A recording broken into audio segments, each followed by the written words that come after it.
If this deal doesn't go through, you know exactly where your future's headed, Bryce muttered. I didn't respond. I just kept my eyes on Mr. Faison, who was stirring his tea like the future of both our companies was sitting right there in that cup. Because maybe it was. The air inside the 47th floor conference room of the Al-Masari Tower felt too still, like it was holding its breath. 12 men in tailored dishdashas sat in silence, their eyes fixed on me, measured, unreadable. The glass wall behind them framed the rising sun, bleeding gold across the Dubai skyline. But inside, nothing moved.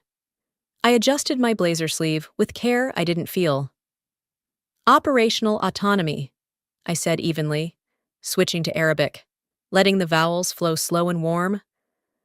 Must be preserved in local branches. That's non-negotiable. Across the polished marble table, Mr. Omar Faison, COO of Al Sierra Group, stirred his cardamom tea with the elegance of a man who never rushed. He didn't respond. He didn't need to. I knew better than to fill silence. Instead, I breathed. Quiet. Deep. Invisible. Beneath the surface, tension coiled around my ribs like wire. 11 months of negotiation. 4 countries. 3 currencies. And all of it led here. One wrong word. One clumsy metaphor. And it would all unravel. My earpiece buzzed. A voice, soft and breathy. My father. You don't have to call back, D, just... I wanted to say the flowers outside the rehab window bloomed this morning, same yellow ones your mom loved. The message was from 3 days ago. I hadn't listened. I hadn't had time. Now it played on loop, while I spoke about regulatory structure and phased rollouts in perfect Arabic. I heard his voice in one ear, fading. Then the door clicked. The spell broke. Bryce Langston, Vice President of Global Strategy, walked in like he owned the air. 23 minutes late. No apology, just that swagger. An expensive suit. The smile of a man who never earned the room, but always assumed it was his. He didn't bow, didn't greet, just nodded toward me and said in English, "Hope I didn't miss the fireworks." I didn't flinch, but Mr. Faison paused his stirring. One of his associates shifted slightly. The air curdled. Just a little. "Mr. Langston," I said in Arabic, still looking at Faison. "Welcome," Bryce chuckled and took the empty chair beside me, tapping the table twice like he was ordering at a bar.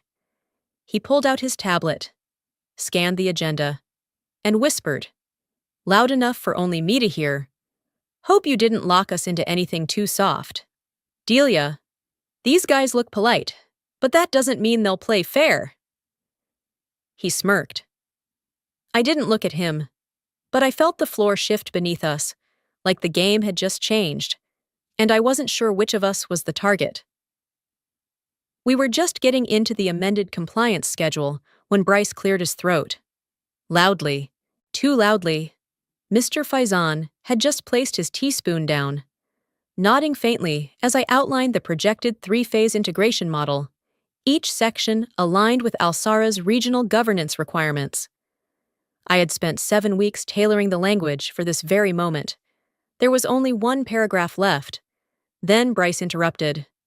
"I think this is a good point to pause," he said with a smile that didn't reach his eyes.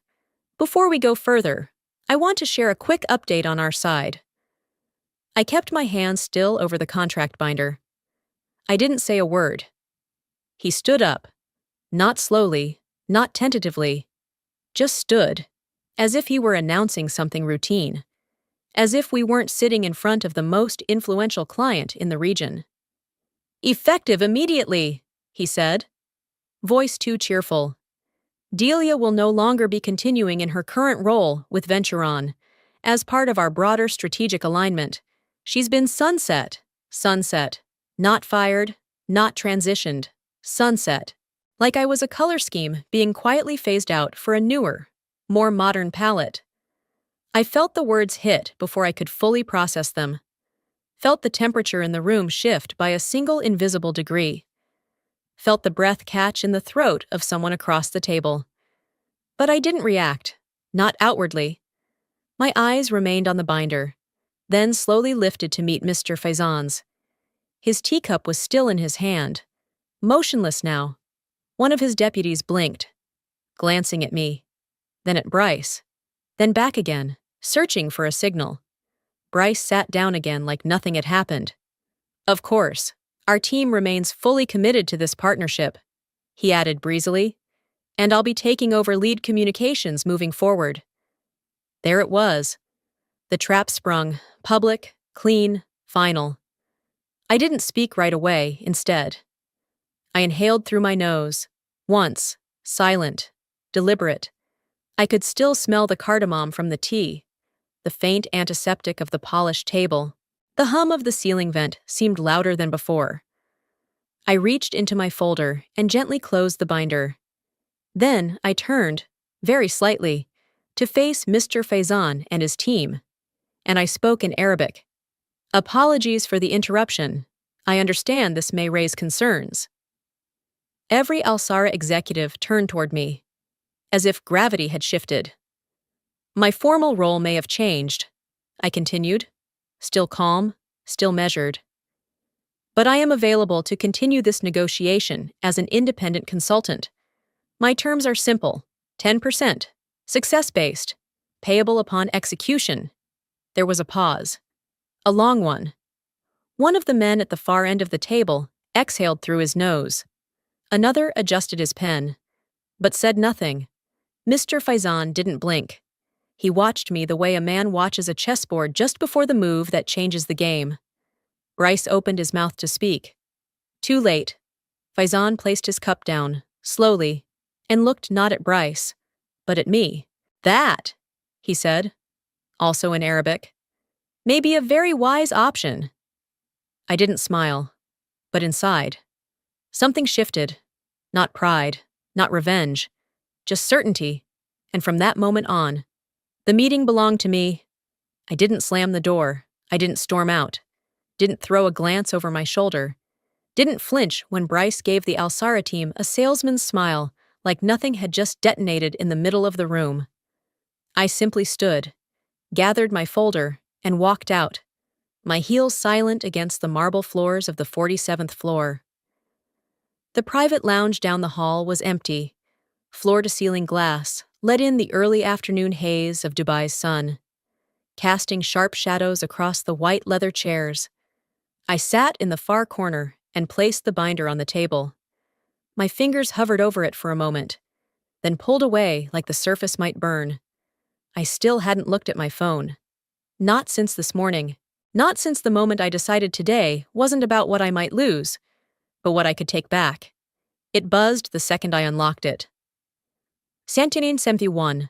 Private contact incoming call. I paused. Took a breath. Answered. Ms. Monroe? Said a low voice, precise and deliberate.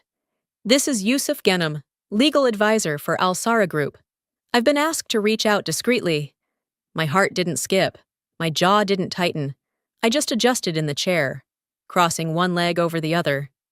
I'm listening.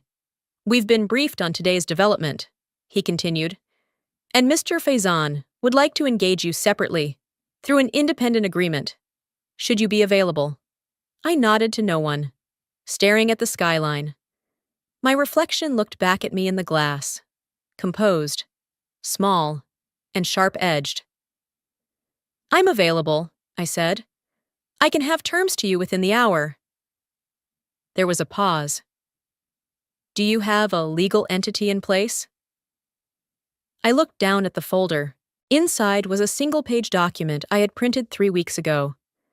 The name across the top was clean and direct. Monroe Global Solutions. Singapore registered. No website, no logo, no digital footprint. Only a post office box, a client contract template, and a shelf corporation I quietly acquired through a third-party legal channel. I do, I said. I'll activate it today. Excellent, he replied. Expect a secure line from my office before 6:00 p.m. The call ended. I stared at the blank screen for a moment longer. The silence felt different now, Not empty, just waiting. I reached for my laptop. It took 14 minutes to initiate the offshore registration key and notify the Singapore Corporate Registry. 7 more to configure the secure Proton Mail domain and update the encrypted payment gateway. No fanfare, no LinkedIn post, no public pivot, just motion. Quiet. Absolute motion. Monroe Global was alive. By the time I zipped the laptop shut, the sun had shifted again. Angles longer now, slicing the white chairbacks into geometric patterns. I leaned back, letting it hit my face. I didn't close my eyes. Not yet. Then my phone buzzed again. This time, a text. Katie, former assistant, 1:42 p.m. You didn't hear this from me, but they planned it. There's a group thread, strategy alignment only. You weren't on it. They've been talking about replacing you since Tokyo. I stared at the message for a long time. Katie had started as an intern. First to arrive, last to leave. She once stayed until midnight just to finish translating a regulatory addendum I needed before a 6 a.m. flight to Zurich. She'd brought coffee to my desk more times than I could count. Always black, no sugar. Now she was on the outside too. I typed back, "Thank you. Be careful." My thumb hovered for a beat. Then I added, "You were never invisible." Send. Somewhere behind me, I heard footsteps. A door opening. Bryce's voice laughing. Too loud. Too fake. Trying to hold a room that no longer held him. Let him laugh. He thought I walked out to lick my wounds. He thought I'd disappear. But I wasn't retreating. I was repositioning. And he just watched me do it. Without ever realizing the ground beneath him had already shifted. The first thing I did after activating Monroe Global wasn't to send proposals or call investors. It was to open my archive. I hadn't touched it since the title shift 6 weeks ago, the moment I was quietly moved from VP of Strategic Development to Senior Advisor, Regional Liaison. The change had come via calendar invite. No context, no announcement, not even a conversation, just a line on the org chart and a new color code in our project software. I remembered sitting at my desk that morning in Dubai, blinking at the reissued credentials. I had stared at the internal dashboard for 10 minutes, unsure if it was a mistake. Then I'd opened Outlook and typed the subject line carefully. Subject. Title adjustment. Contractual clarification request. It had gone to Human Resources, with Legal and Bryce CC'd. Polite, direct, professional, no emotion, just structure. I had asked for documentation reflecting any changes to scope, authority, or termination terms based on the title shift. I had even included the original contract PDF for reference. They hadn't replied. I followed up 4 days later. Then again 10 days after that. Still nothing. Now, sitting in the quiet of the lounge with a fresh legal retainer in play, I opened the folder labeled Contractual Title Revision on my encrypted drive. Everything was there, time-stamped, archived, signed. I scrolled through the email thread. Heart steady. This wasn't revenge, it was record-keeping. I found the follow-up message I'd sent on a Friday evening, 9:30 p.m. local time, after another full week without response. It read, "Hi team, looping back on this. Still waiting on confirmation regarding updated contractual status based on new title issued. Please confirm if documentation is being processed." Then came the kicker. 2 days later. A reply. From Bryce. Short. Dismissive. CC'd only to our HR liaison. "I'll handle Delia's file personally. No need to involve legal. Just cut access and loop me when it's done." That was it. No greeting, no rationale, just instructions. I stared at it now, not with anger, not with shock, but with the kind of detachment that made everything suddenly feel weightless. They didn't just forget to process my exit. They decided not to. Not legally, not properly, not at all. And in doing so, they'd severed the one thing that might have protected them: formal boundaries. I opened Slack next and navigated to the private channel where I'd pinged Bryce the week the change occurred. "Hi, quick follow-up, Title change and how it affects client authority chain. Want to ensure compliance stays intact. He'd left it on red. No reply. No emoji. Just digital silence. But the log was still there. The metadata, too. Audit traceable. I clicked into our internal DocuSign system and reviewed the latest version of my contract, still under the original VP designation. Still active. The line about severance was intact. The clause about role reassignment requiring written approval? Untouched. In less than 20 minutes. I had reassembled the full picture. Not a broken contract. Not a breach. Just absence. Bryce hadn't sunset me. He'd skipped the sunset entirely. No formal termination. No exit memo. No signed NDA. No non-compete. They hadn't let me go. They had simply removed my keycard and hoped I wouldn't notice. I zipped everything into a clean, time-stamped archive and labeled it Monroe Orig Exit Gap Breach v1.zip. Then I sent it, encrypted, to my private legal counsel, with one line in the body, confirming absence of formal offboarding. See thread attached. Full package follows. The moment I hit send, something settled in my chest. Not relief. This wasn't over. Not pride. It wasn't won. It was colder than that. Cleaner. It was the feeling of finally knowing, of watching their negligence turn into my leverage, of holding their silence in one hand, and my evidence in the other.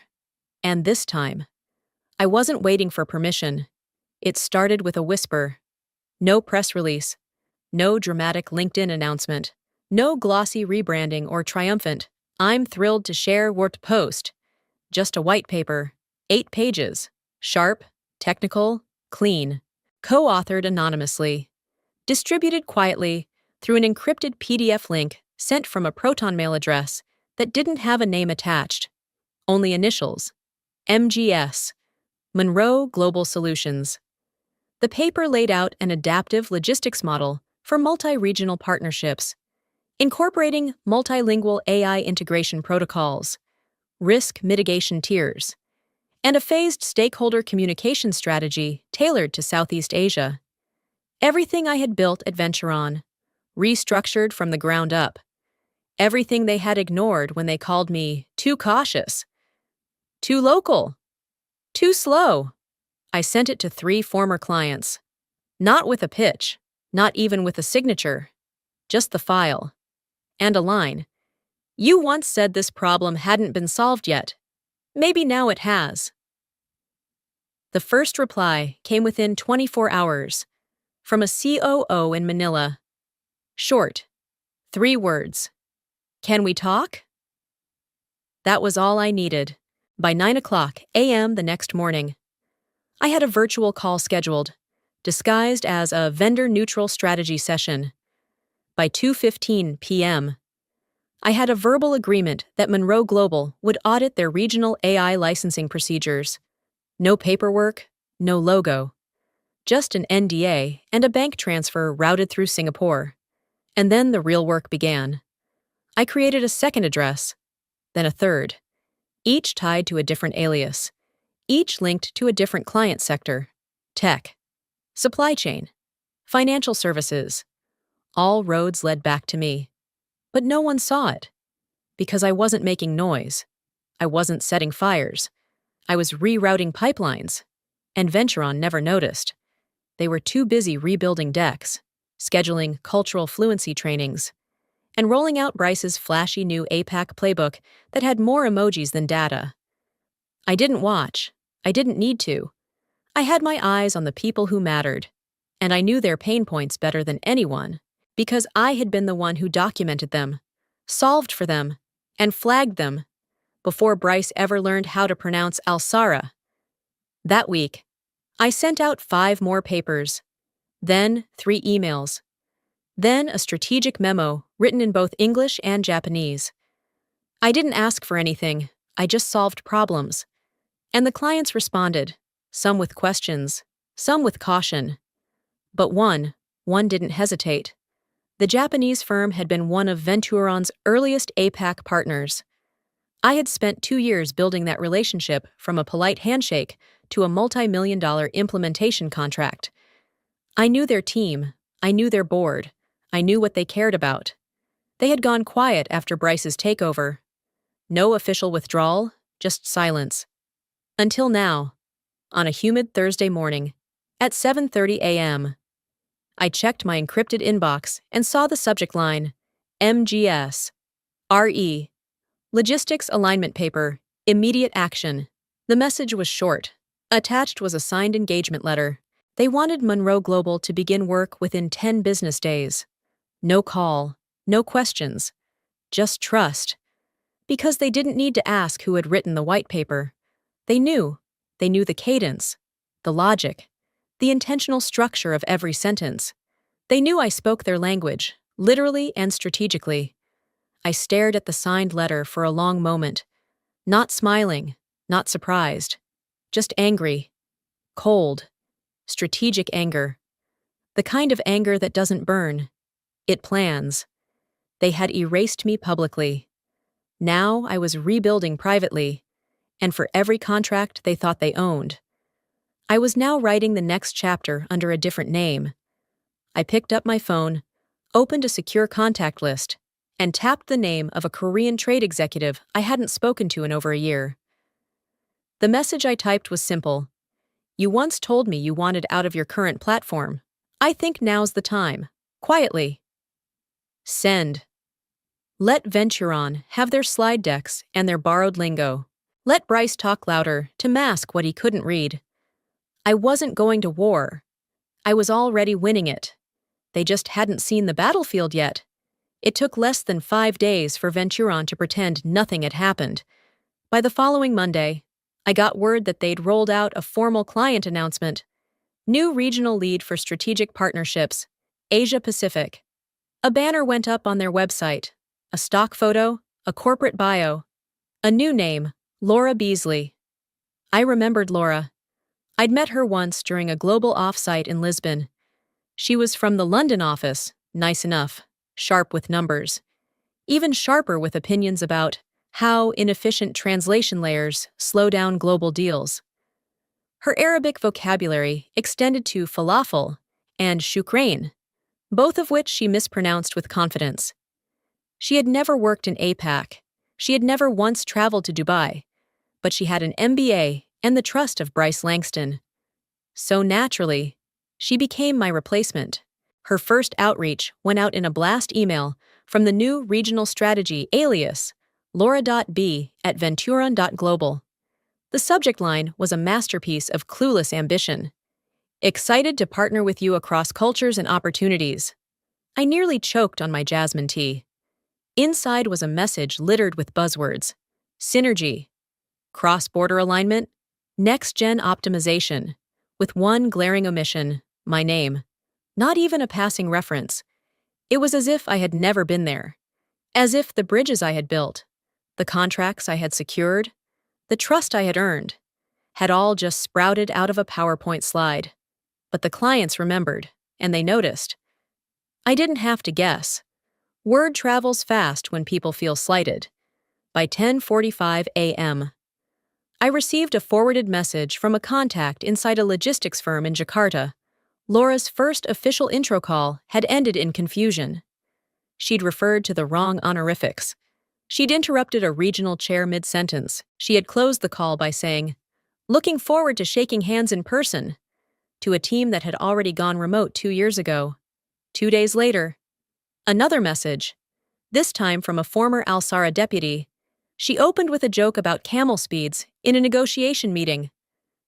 But of course, internally, Venturon had other explanations. They didn't blame Laura. They didn't even mention me. They blamed market volatility. Post-pandemic shifts. A short-term alignment gap. They held a virtual town hall on Friday. I watched a recording someone shared, because of course someone shared it. Bryce wore a deep blue blazer and smiled too much. He used phrases like global recalibration and a moment of exciting transition. No one looked excited. They looked tired, tense, cornered. But the best moment, the one I actually replayed twice, came at the very end. During the Q&A, a junior associate from the Singapore office raised a hand on the call. She asked if the company had received any response from Trinetica, a major AI integration firm we had worked with for years. Bryce blinked. "We're still waiting for follow-up," he said. "We expect them to re-engage once we share the updated roadmap." What he didn't know, what no one in that room knew, was that I had already received Trinetica's response. It had come to my encrypted inbox the day before. At 3:08 p.m., signed by the COO himself. "At this time, we are pausing our re-engagement with Venturon. We would prefer to explore further no flattery, no soft letdown, just a redirection." They didn't even pretend to want Venturon anymore. They wanted me, and they weren't alone. I looked at the message, reread the sentence 3 times, then filed it away. I didn't answer right away. Not because I was uncertain, but because timing matters. Venturon was unraveling, one botched email at a time, and they still hadn't realized it wasn't the competition eating their market share. It was the woman they forgot to legally terminate. Let them keep speaking louder, faster, with more graphs and video calls and culture decks. I didn't need to raise my voice. I just needed to wait. I hadn't seen Martin Kessler in almost 7 years. Not since the early days, when I still wore blazers 2 sizes too big and lived on espresso and PowerPoint. Back when strategic planning meant sleeping 4 hours a night and pitching to anyone who would listen. Martin had been one of the first people who did. We met at a conference in Singapore, back when Monroe Global wasn't even a dream, and I was just that American girl who speaks perfect Arabic. He'd sat in the back row of a breakout session, listened to my deck on cross-border licensing, and asked one question during Q&A that no one else had thought to ask. "Do you plan to stay corporate forever?" At the time, I'd laughed. I told him I liked stability. He'd smiled and said, "Stability doesn't scale, vision does." And now, 7 years later, I was back in Singapore, on the 42nd floor of the Shangri-La, in a quiet corner booth of the rooftop lounge, waiting for the man who'd once signed the first term sheet of my career. He arrived right on time, 4:30 p.m. sharp, same trim gray beard, same understated suit. But his walk had slowed, and his eyes looked heavier than I remembered. "Delia Monroe," he said, settling into the seat across from me. "You haven't changed." "I have," I replied quietly. "You just didn't get the press release." He chuckled, low and dry, then signaled for 2 black coffees, no sugar, no small talk, just like he used to. For the first few minutes, we didn't talk about the company. We talked about Lisbon, about those awful vending machine sandwiches from the early WeWork days, about how we both used to believe being the last one in the office meant something noble. "It didn't," he said flatly. "It just meant they didn't value your time." Then he pulled a slim leather folder from his bag and placed it between us. "I'm not here just to catch up," he said. "I've been hearing things, more than rumors." He opened the folder slowly. Inside were screenshots, memos, internal emails, some of them marked confidential, others forwarded anonymously, names I recognized, subjects I didn't. "Whistleblower," Martin said simply. "From inside Venturon, legal team member, junior, been leaking documents for 2 weeks now." I skimmed through one thread. Internal projections falsely inflated. Client contract renewals marked secured with no signatures. Discussions about massaging Q4 performance reports. "This one," he said, tapping a page, "shows your termination wasn't documented properly. They thought that would protect them. Turns out, it might bury them." My throat felt tight, but I didn't show it. Instead, I leaned back and asked, "Why are you bringing this to me?" Martin looked at me for a long time. His gaze wasn't hard, but it was weighted, with something between disappointment and hope. "Because they've triggered an internal ethics review," he said. "Investors are demanding it, and your name's come up, a lot." I nodded once. Of course it had, he continued. They'll want testimony from someone who was there, someone who saw the shift, the manipulation, the erasure. I stayed silent. Let the sentence breathe, he added, more gently this time. You don't owe them anything, but you might owe yourself the right to say it out loud. Across the city, lights were flicking on, buildings illuminating, piece by piece. I watched their reflections dance in his coffee cup. I haven't given public statements, I said. No press, no interviews. I've kept my head down. I know, he said. That's why they believe you. There it was. The truth. It wasn't just about revenge or exposure. It was about narrative control. They had written me out of the company I helped build, and now I had the chance to write myself back in, not as a victim, but as a witness. I looked down at the folder, then at him. When? Martin smiled, small, approving. Tuesday, 9 a.m. They won't see you coming. And for the first time in weeks, I felt something move beneath the weight of everything I'd held in. Not relief, not rage, just a quiet, aching recognition that maybe I wasn't done yet. The message came through at 2:08 a.m. Encrypted, single-use inbox. No name, just a subject line. Heads up, they're scrambling.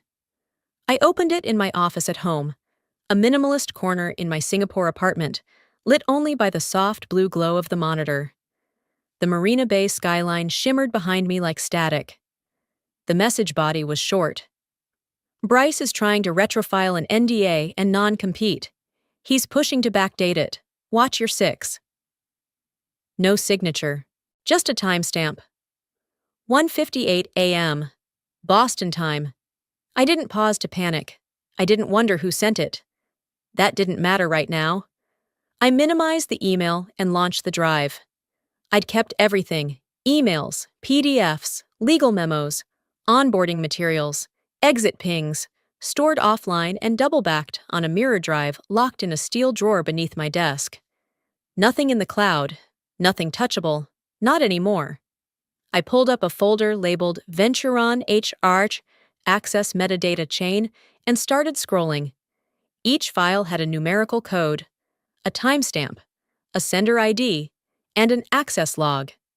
I filtered by date, 6 weeks prior, then by subject line, title change, and exit processing, then by user activity. It was all there. My initial HR request for contract clarification, marked pending. My follow-up, still unopened. Slack messages to the compliance liaison, read, not acknowledged. And then Bryce's reply. I opened it again, even though I had it memorized. I'll handle Delia's file personally. No need to involve legal. Just cut access and loop me when it's done. It hadn't looped anyone. No documents had been filed. No system updates. Just a line of text. And then, silence. I kept digging. In the access logs, I found the audit trail.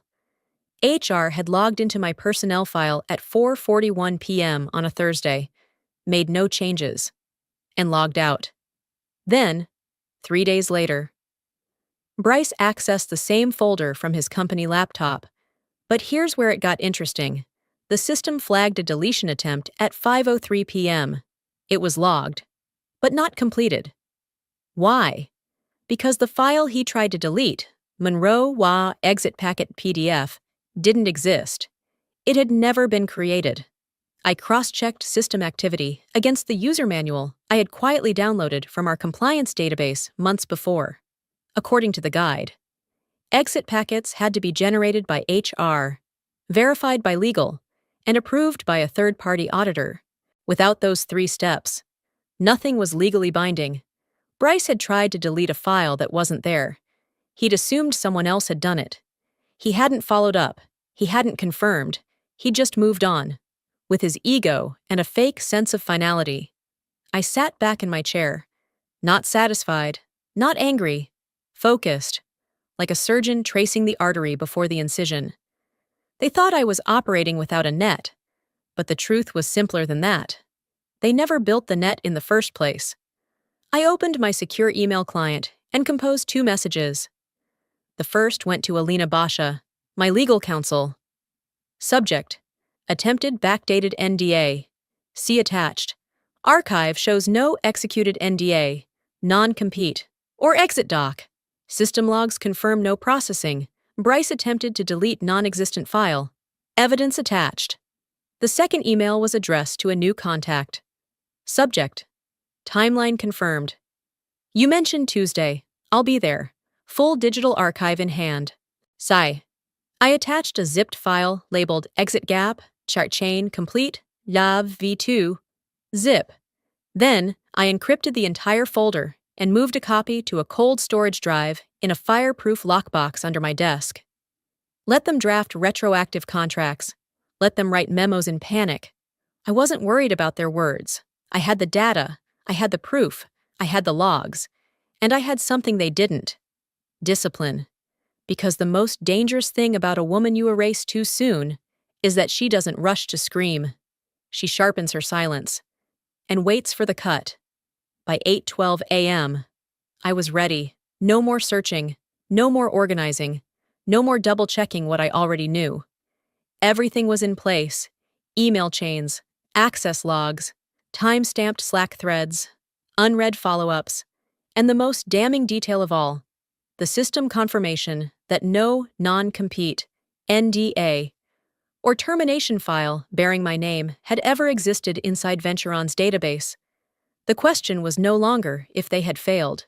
The only question now was who I would show it to first. I opened my secure laptop and pulled up 2 blank emails. The first was addressed to Alina Basha, my attorney. The subject line was already typed. Subject: formal escalation, exit documentation breach. The body was short, clinical, precise. Full archive attached, metadata confirmed, no legal termination executed, deletion attempt logged by non-HR personnel, all files verified and backed up. I attached the encrypted folder and hovered over the send button just long enough to inhale once, then clicked. Done. Then came the second message. This one carried more weight, not legally, narratively. It was addressed to Natalie Hang, senior reporter at Businessweek, and one of the few journalists in the industry who still knew the difference between scandal and structure. Natalie had reached out once, months ago, when rumors began circling about an exodus inside Venturon's APAC division. At the time, I declined to comment. There was nothing to gain from speaking before I had leverage, before the story had a spine. Now it did, and it was sharp. Subject: off the record. For now, I'm prepared to talk.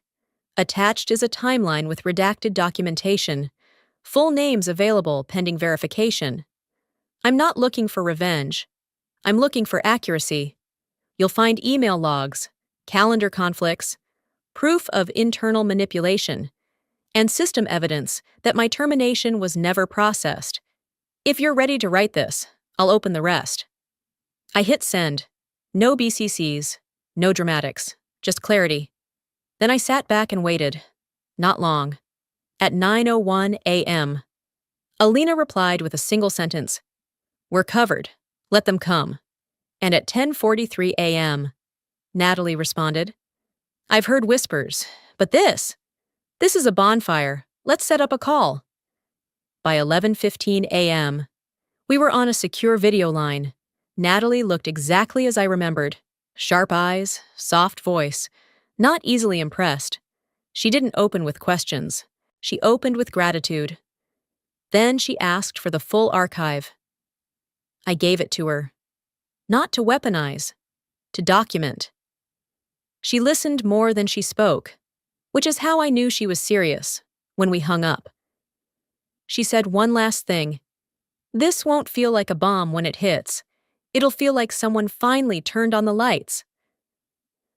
I closed my laptop and went for a walk. No headphones, no distractions. Just the soft hum of Singapore's morning traffic and the certainty of motion. By 1:56 p.m., the first signal arrived. Not an article, not a headline, a whisper.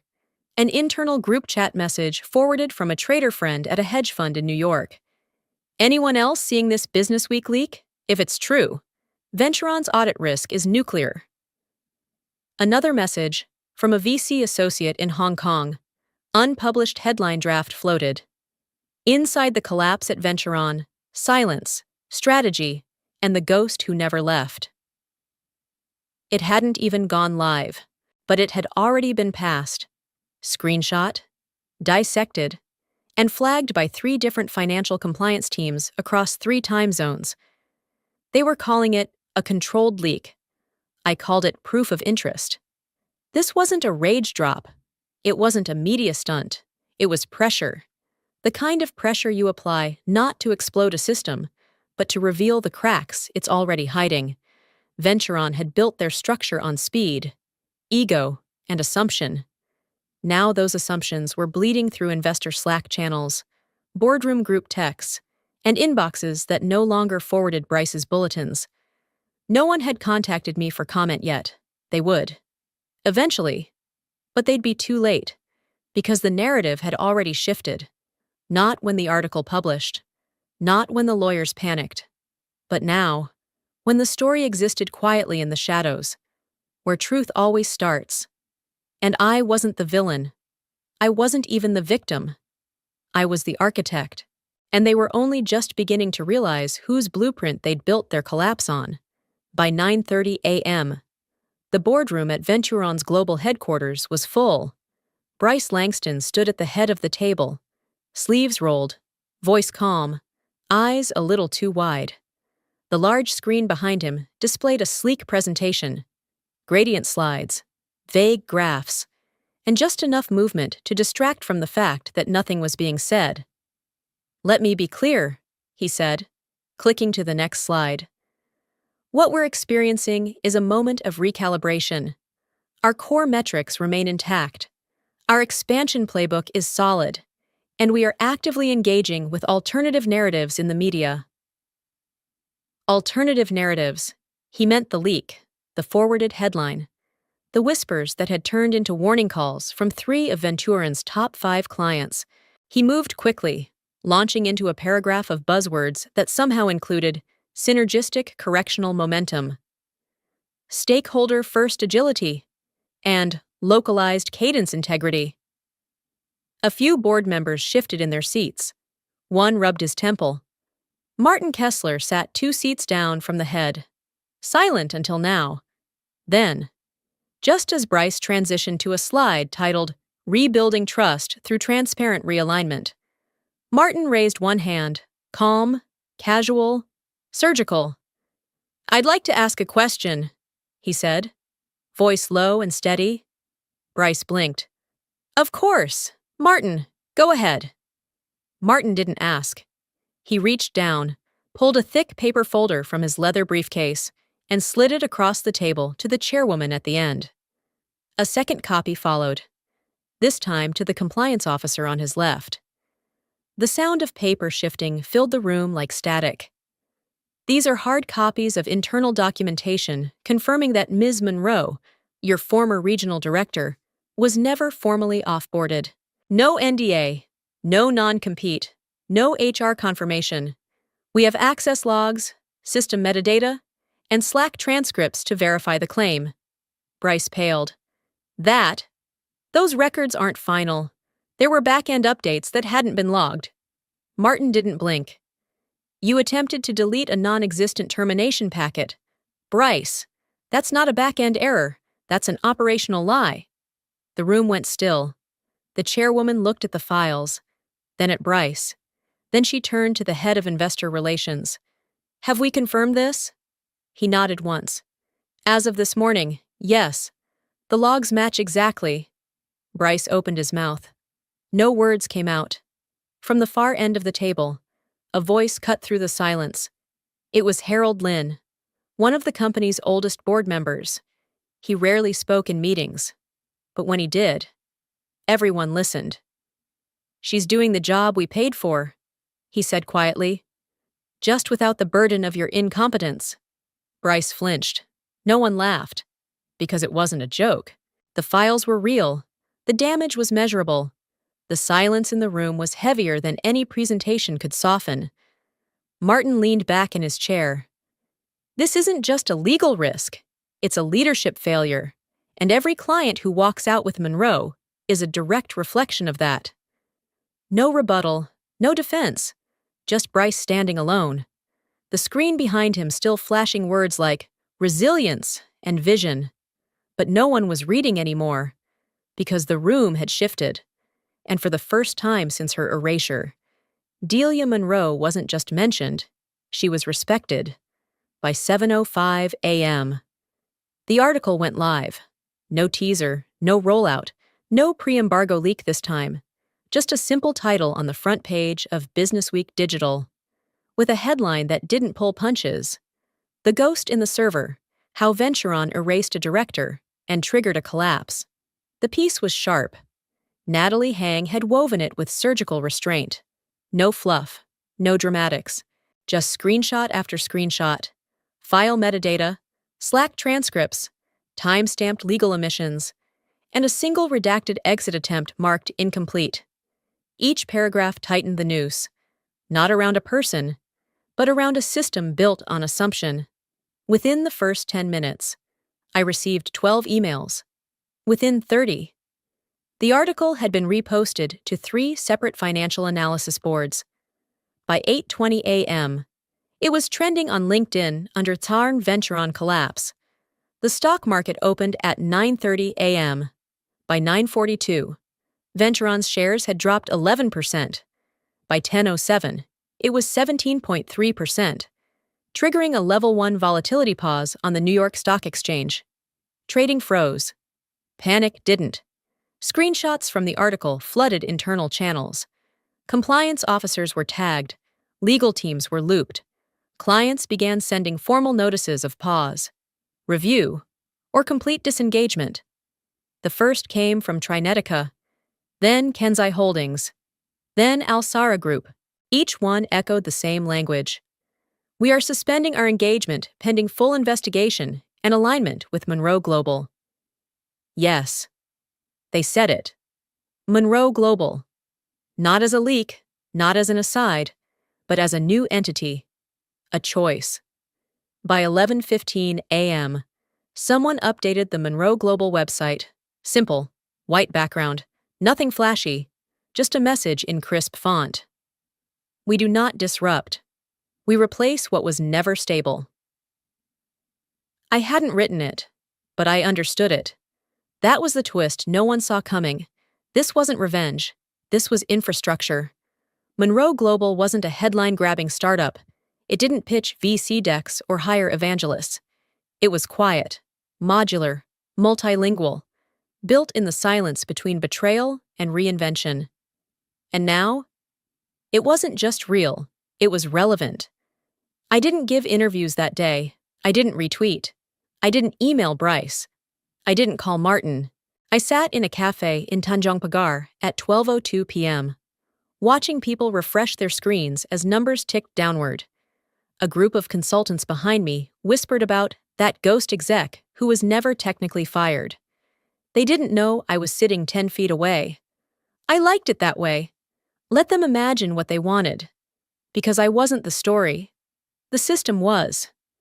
Venturon had built itself on buzzwords, shortcuts, and unchecked loyalty, and it had cost them not just market confidence, but something harder to buy back, credibility.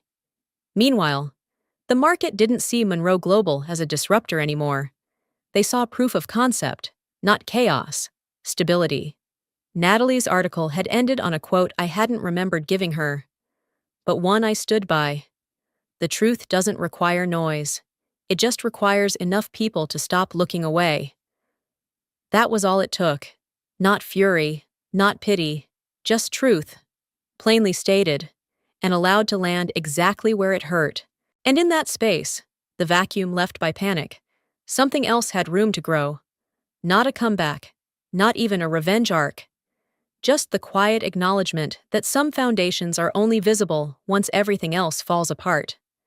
The room was smaller than I expected. No glass wall, No panoramic view. Just a long cedarwood table, warm lighting, and a white porcelain tea set already arranged with surgical precision. 3 cups. One for me, one for Mr. Faizan, one for his general counsel. No assistant, no interpreter, no Bryce. By 9:15 a.m. The final contract sat in front of me, printed, bound, and untouched. I didn't reach for it yet. I let the silence sit, exactly as I had weeks ago in that other meeting room, when my name had been erased mid-sentence and replaced with a smirk. But today was different, because today, no one would interrupt me. Mr. Faizan leaned forward, folding his hands together in that deliberate way I'd come to understand wasn't just habit, it was calculation. 3 phases, he said, speaking in Arabic. 6 countries. You'll coordinate hiring, localization, and legal structuring unilaterally. I nodded once. And discretion? He smiled. Built into the contract. His counsel slid the folder across the table. The new deal was triple the size of the original Venturon proposal, both in dollar value and strategic reach. And this time, I wasn't a facilitator. I wasn't an intermediary. I was the system. From legal to logistics, marketing to cybersecurity. The entire Asia-Pacific expansion would now run through Monroe Global. No committee, no oversight, just me.